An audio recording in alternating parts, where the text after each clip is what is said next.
Welcome everybody to MadLands version 5.8. So it's been a while since I first released MadLands, and between then and now, there have been a lot of changes I've made. Some of them I've talked about briefly in previous videos, but it's been a while since I've made a dedicated video to go over MadLands and what it can do and what the changes are. So this is going to be a good summary of where MadLands stands at the moment, and hopefully you guys find this video helpful. So MadLands has a couple of features. So we'll start off with this section here, which is the main sheet. So this sheet is for drawing patterns of lands and or actor areas based on various parameters. So we'll start off with this bottom section here that's being represented by this these blue points on the graph over here. So in terms of what parameters we can modify how densely packed these lands are.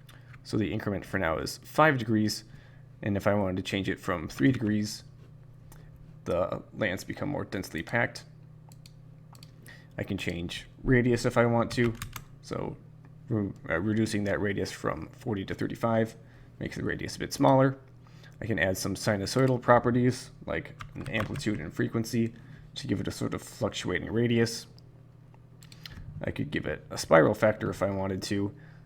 The way to do spiral factors, you can set the base radius to 0 and set this to something bigger than 0, so 0.1. Gives a bit of a fluctuating radius over here. I can offset the pattern in the X direction, in the Y direction. I can rotate the pattern with this offset angle parameter, which rotates it about the center of the map, and I can stretch it in the X direction or Y direction if I want to also. We'll set that back to 0, because one thing to note is that the offset angle always applies last.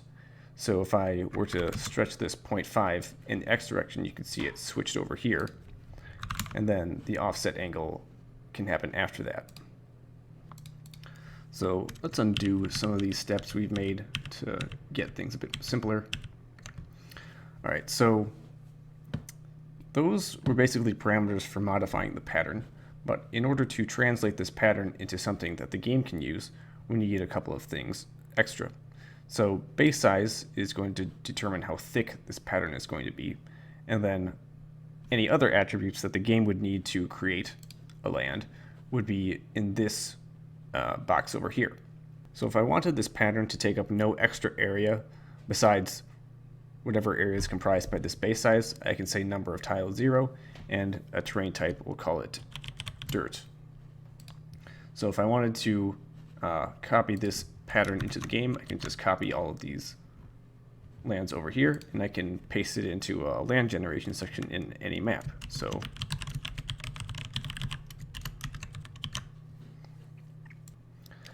if we're in a sample map and we test it out, we can see that it drew the pattern that we specified. Now, most of that should be pretty familiar if you're at all familiar with how MadLands has worked in the past.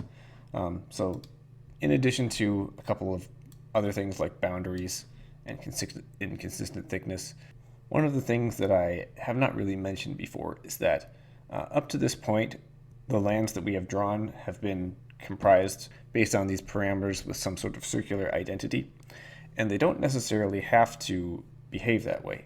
You'll notice that the X and Y coordinates are broken up into 2 categories, and the benefit of doing it this way is that if you wanted to specify manual coordinates, instead of having the coordinates being driven by these circular parameters, we can do that if we wanted. So let's say if we wanted to, instead of a circle, we wanted a line through the middle of the map here. What I'll do is in these gray fields, I will delete the contents, and I can manually input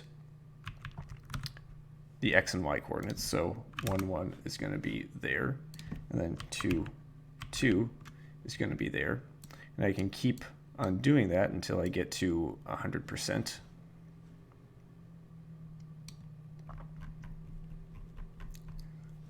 And then we can see it drew a line for us right in the middle of the map.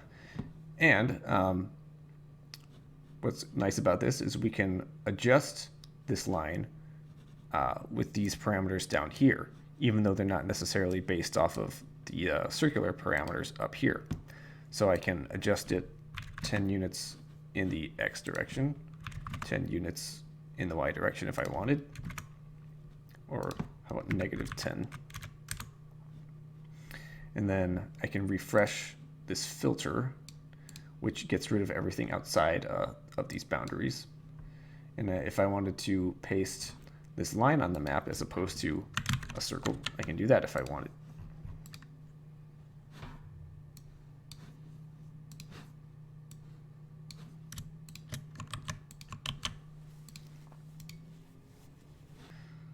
So we can see how that works. And whatever manual coordinates you decide to input, they don't have to be lines. You could input any coordinates you want and translate them with these adjustment parameters after the fact, which is pretty nice. And in order to switch back to using these circular coordinates, what we can do is the formulas for calculating position based on circular coordinates are in these fields over here. So if we want to copy these formulas and overwrite the manual coordinates that we just specified, we can do that. So copy formulas, and it should be going back to the circle mode, which is good. So in addition to the ability to generate patterns with lands, MadLands also has the ability to generate patterns of actor areas. So if we switch this from lands mode to actor area mode, we can see it changed things slightly. So since actor area coordinates are based on absolute tiles instead of map percentage, what MadLands can do is it can scale the resultant coordinate based on what map size. So this coordinate 8550 would be coordinate 10260 in terms of absolute coordinates on a tiny map, but those coordinates would be slightly bigger on a small map, medium map, large map, etc. Now, there may be some cases in which the pattern that you want to draw in actor areas doesn't need to be present in all map sizes. So you can see that if we were to include all map sizes, the amount of code that requires is kind of intensive. So if, say, for example, we only wanted a pattern to appear in small maps and tiny maps, and for the rest of the map sizes, we would handle it a different way. That's what this little box over here is for. If we want to exclude certain cases from actor area mode to reduce the code. See, I unchecked all of these, and right now it's only including tiny maps and small maps, so it saves us a bit of code there. And if we don't want to repeat this string tiny map and small map for however long our pattern is, we can abbreviate that if we want. If we want to say TM and SM, we could do that as long as when we go to make our map, we define TM in a tiny map case, and we define SM in a small map case.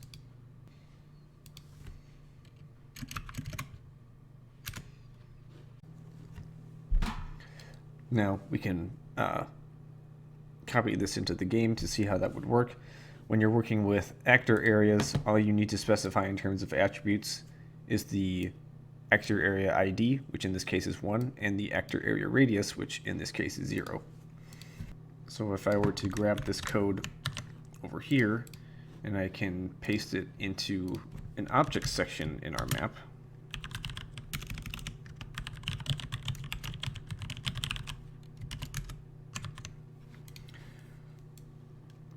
so something important to say, since TM at this point is not defined, we have to say if tiny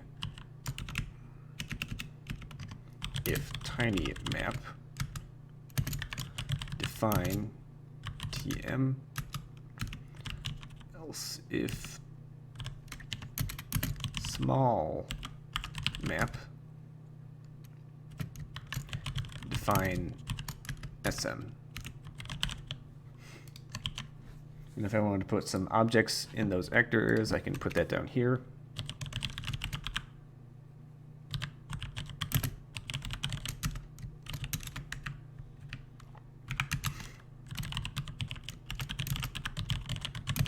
Let's place a whole bunch of objects. Temp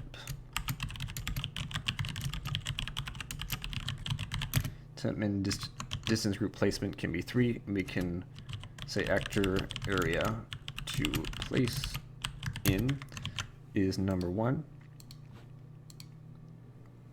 And we can see it placed a bunch of relics in that circle. The same would work on a tiny map if we tried that. But if we were to go to a medium map, that wouldn't work because we have, at this point, excluded medium map from the actor area cases. Okay, so what we've talked about so far was dealing with patterns with respect to the bottom half of this sheet here. So the top half of this sheet here is pretty similar in terms of the overall parameters we can use. We have slightly more customization of which node is a land and which is an actor area. We have a couple more options for attributes to specify based on the attribute index, which corresponds over here. So whereas the bottom half is representing some sort of generic pattern that is usually comprised of a lot of points, this top portion is usually for specific special things that require only a few points. So players could be an example of what you would use this for. In the assignment field, we can input any assignments to players or any land ID, so we can reference things to these particular lands. And so what sets these apart is that these points can be put into the randomizer, which is this tab over here.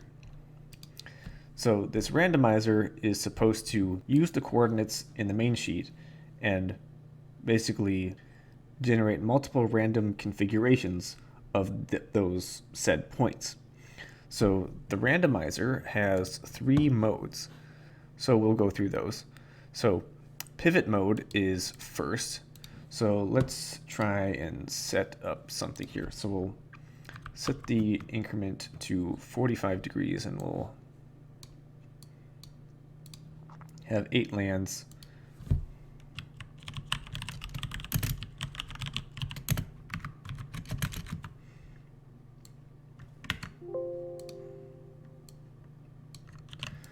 We'll have 8 lands all assigned to players, and we don't care about zone right now. So let's apply some X stretch to this thing. So we can see that we've put these points in a sort of elliptical pattern. And so what pivot mode is going to do in the randomizer tab, and it's going to look at the number of configurations and the angle of each configuration. And what it's going to do is for each of these 10 configurations, it's going to take a snapshot of the coordinates of these points here. It's going to adjust the offset angle by the increment specified, so I rotate it by 35 degrees or 36 degrees. It'll take a snapshot of the points at 36 degrees. It will add another 36 degrees, take a snapshot of those points, and then it'll keep doing that until we've reached 10 total configurations. So we can test this really quick. So 10 configurations, 36 degrees apart. We could input some variance for each coordinate if you wanted to. I'm going to say no for now. I will include the random structure that will randomly select which configuration. We'll look at 8 lands, which is the first 8 lands over here. And then I will turn off team positions for now. We can talk about that later. But basically, we can hit this generate button. And it says it found 8 player lands. We can continue. And then we can select the cell to start printing the code. I will select this one over here. So first it generates this random structure which says there's a 10% chance for choosing each configuration. And then with each configuration has the same lands just with different coordinates. So the first one in config 1 is 6268, and then in config 2 that same point is now 4971. So if we were to copy this into a land generation section, get rid of this line. And importantly, if these are player lands, we should specify direct placement.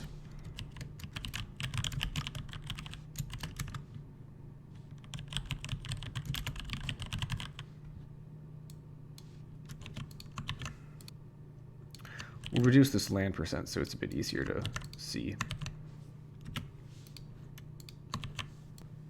And since this is an 8-player situation, we will increase to 8 players.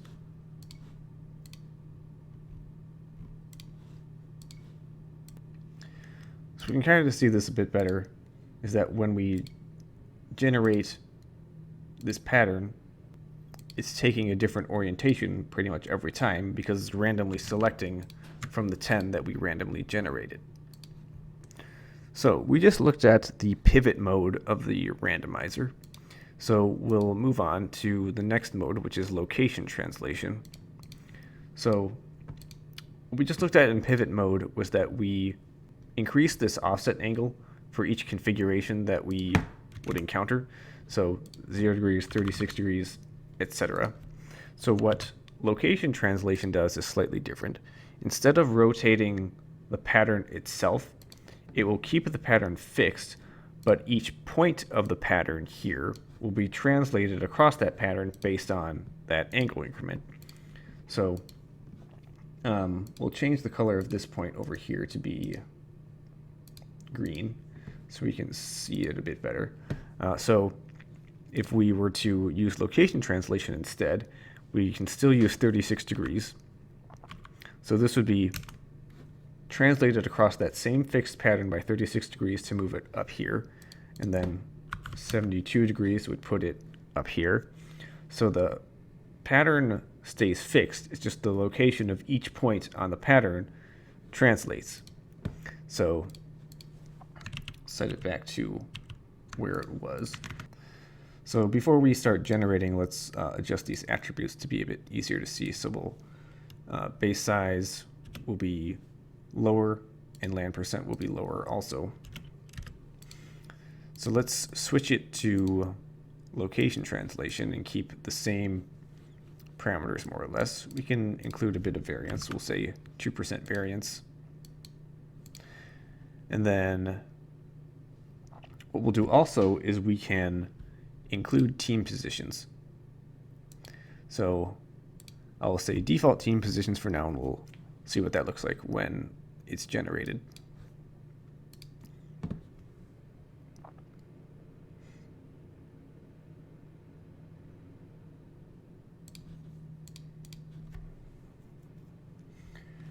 So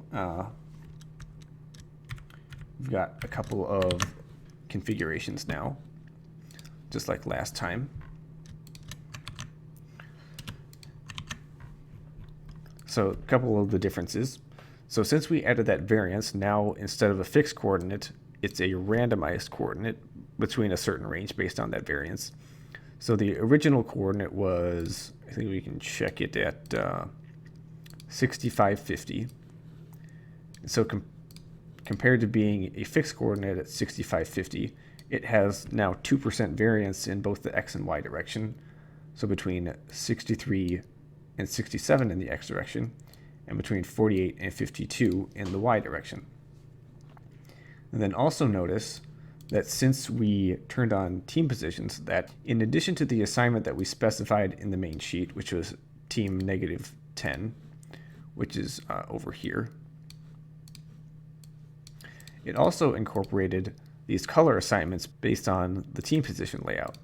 So if we were to take this assignment and break it down slightly,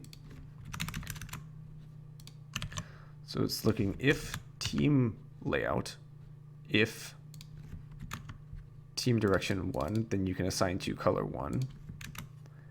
Else, we can assign to color 7. Otherwise, if it's not the team position layout, we can just use the assignment that we specified in the main sheet. Now, these definitions of team position layout and team direction 1, we need to know where those come from. And we can take a look over to the randomizer tab again. And that's what this generic code is for. So for each of the different player setups, we can use this generic code to determine things like whether it's an 8-player game, whether it's a 4 versus 4, and if team positions are enabled, which direction the team is facing. So I can copy this generic code and I can paste it up at the top here. We'll put some player objects in here. So to create object town center.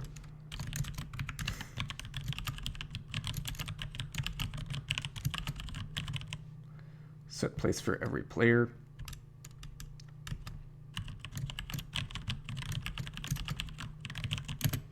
Max distance to players is 0. So let's take a look at what this has done for us in the map.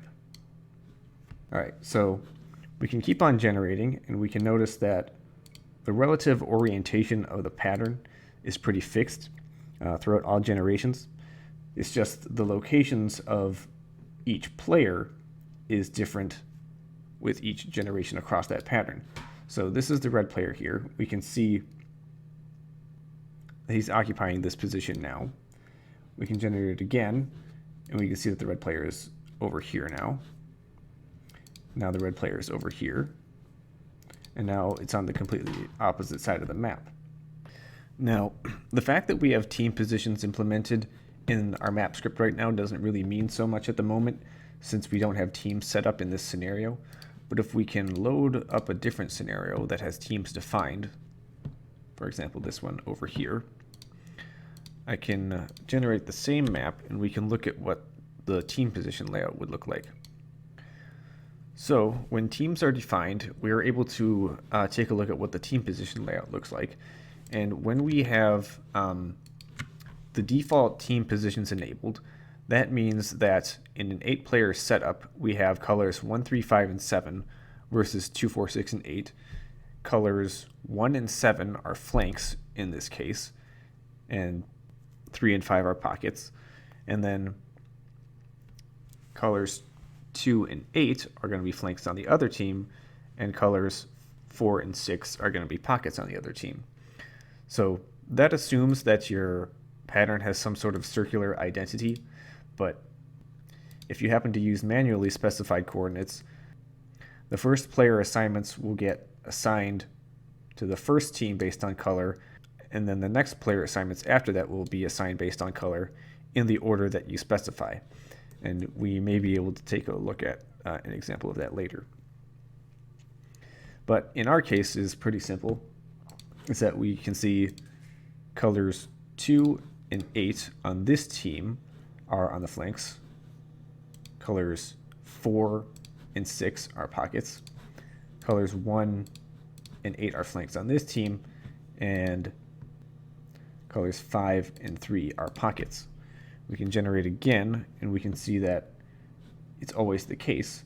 And since we have a parameter to randomize which direction each team is facing, it's not necessarily going to be the case where the red player is always going to be up against the blue player.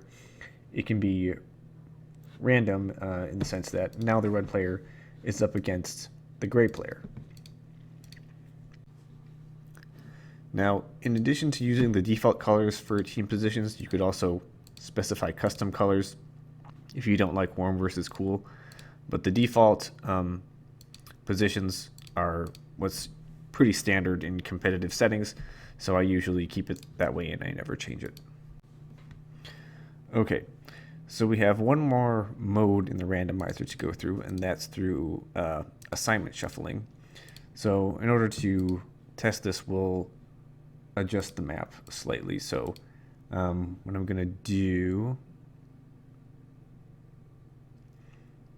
is I'll set this radius to be bigger.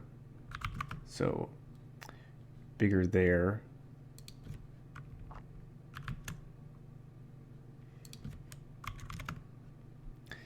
And then one feature in MadLands that hasn't always been there is this radius factor.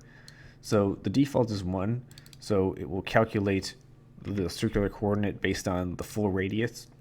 But if you wanted to, you could modify this radius by a factor to bring it in. So this would be based on 22.5 degrees as opposed to the full 45. So if I do that with these,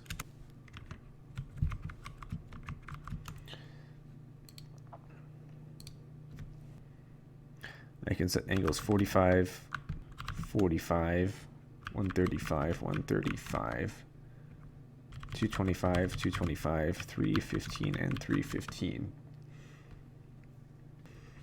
So I will include this generic pattern in this demonstration. So I'll switch this back to lands and we'll say terrain type DLC rock, number of tiles 0. And then what's going to be different here is that the lands on the inside of this circle are going to have different properties than the lands on the outside. So let's say the lands on the outside can have terrain type dirt 3, and then the ones on the inside can have terrain type DLC mangrove shallow. And then the ones which are on the inside, which are going to be these ones, can have attribute index 2. Same for these over here.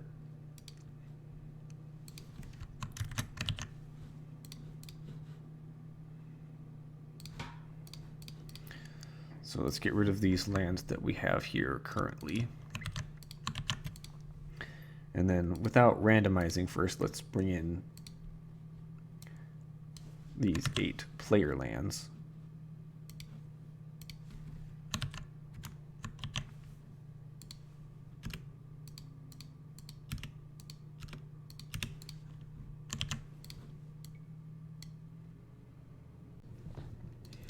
So when we generate our map, we can see that the player lands are on 2 different terrains, separated by this ring of rocks. So we can notice that even though we didn't specify any land percents for our player lands, they're going to take up as much area as they can, but they cannot go past this defined boundary, which is comprised by this ring of rocks. So if we were thinking about randomizing this, let's first try a location translation. So we will say instead of 10 configurations, we want 4. And we want them to be 90 degrees apart with no variance. We can keep team positions on in this case. So we'll take these lands and basically rotate them across this pattern in increments of 90 degrees.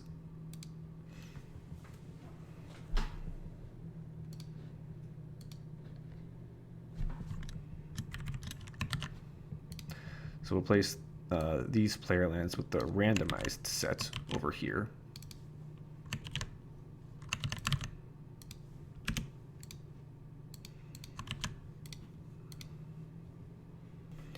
So first of all, we can notice that in terms of color positions, since team positions are enabled, colors 2, 8, 1, and 7 are going to be on the outside, even though technically you would consider the players closest to the enemy to be flanks. Based on how we set things up, it's not going to generate that way. So like I said before, the first and last slots per team are going to be quote-unquote flanks. So this would be the red and orange positions, blue and gray positions respectively. And we can see that those are specified to be on the outside. If we wanted to do this the opposite way, there's a couple things we could try. So first, if we set the radius to 25, and instead of these lands being at 0.5 radius factor, we set the radius factor to 2. Now what we see is that the first and fourth land are now going to be on the inside, quote-unquote flanks. But also notice that now the inside lands have attribute index 1, so they're now the dirt 3 instead of the mangrove shallows. So if we wanted to do it this way, we'd have to flip the attribute indices like that. So we could try it that way, or we'll set it back to the way it was. We could also potentially switch around what the team colors are. So if we switch on custom team colors, normally team positions are 1, 3, 5, 7 versus 2, 4, 6, 8. So what if I changed it to 3, 1, 7, 5, and I changed it to 4, 2, 8, 6. Let's do that same thing.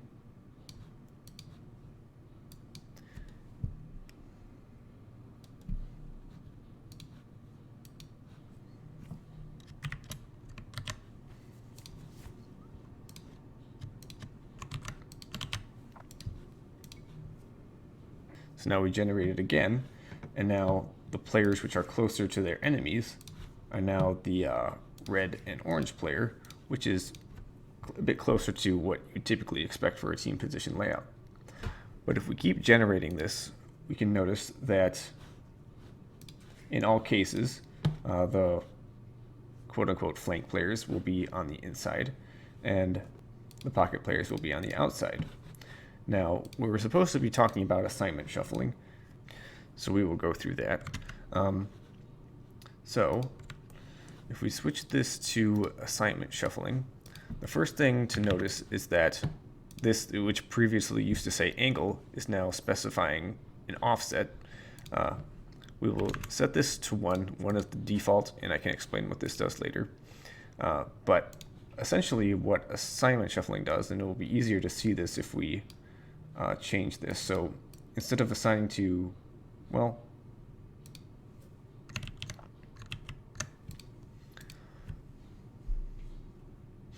so what assignment shuffling does is it keeps the positions of the lands and the attributes of the lands the same.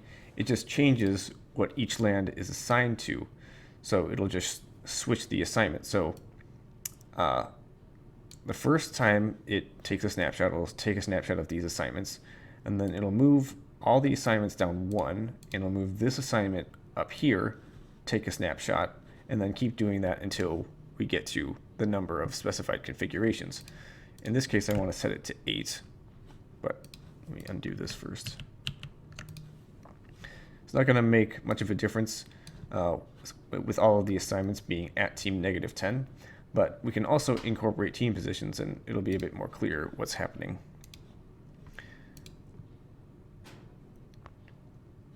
So switch this to 8.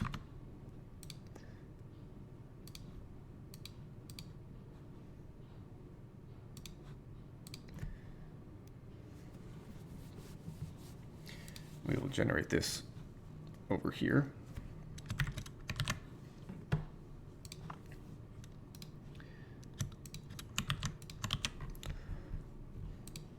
So what I'm going to do is I'm going to comment out this random block and just say define config1, and then we will test each map on the seed.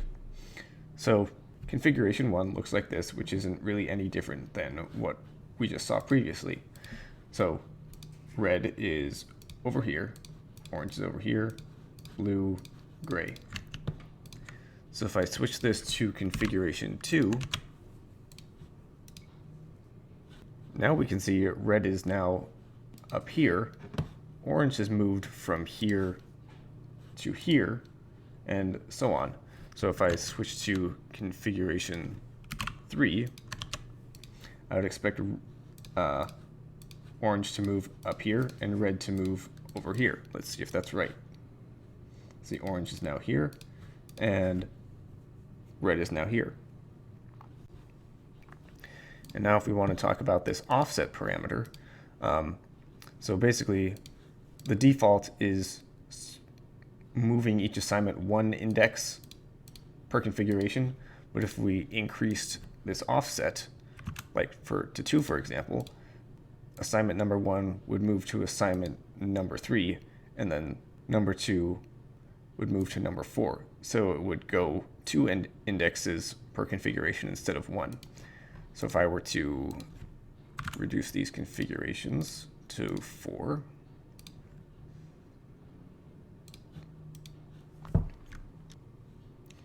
we'll just exclude the random structure for now.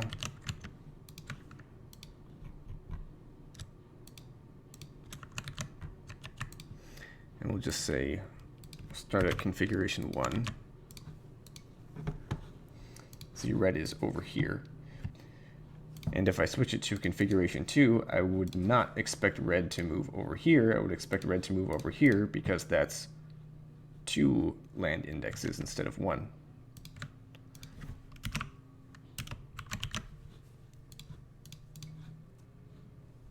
So everybody moved over 2 land indexes instead of 1. So that's what that offset parameter is for.